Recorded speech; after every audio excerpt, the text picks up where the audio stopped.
Amor e ódio vão pela mesma via, vão pela via do contágio psíquico. Isso é uma teoria criada por um biólogo chamado Robert Sheldrake, num livro que eu recomendo muito, sabe, que chama-se Morphic Resonance, onde ele cria a teoria dos campos morfológicos.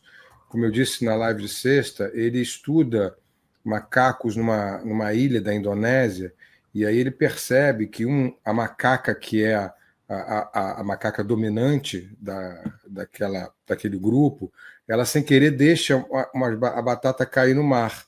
E ela gosta do gosto daquela batata. E ela passa sempre a mergulhar as batatas no mar para comer. E os outros macacos, até por uma questão de sobrevivência, porque existe isso entre os macacos de seguir o líder, passam a lavar também aquelas batatas. Até e nada demais, porque isso é explicável. O que o Robert percebe na pesquisa é que numa ilha próxima ali, os macacos e só os macacos começam a fazer a mesma coisa.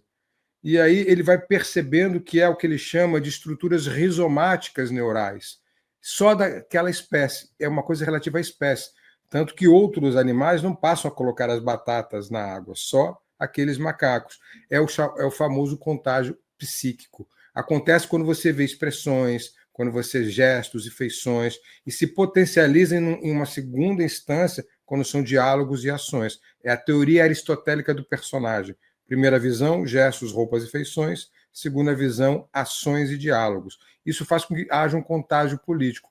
Quando o Lula fala, e eu estava vendo agora há pouco mesmo, a fala dele na ONU sobre como criou o partido a partir da sua experiência de ir ao Congresso e não ver trabalhadores, a partir da sua experiência como migrante nordestino, há um contágio psíquico por empatia na sua fala de quem assiste. Assim como há um contágio psíquico para o ódio de quem assiste o Bolsonaro destilando ódio nas suas falas, né?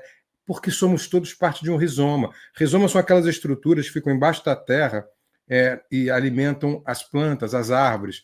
Há estudos comprovando que essas árvores, Renato e Dri, elas se comunicam. Às vezes elas se alimentam. A natureza se protege rizomaticamente por baixo da terra. Esse é um contágio.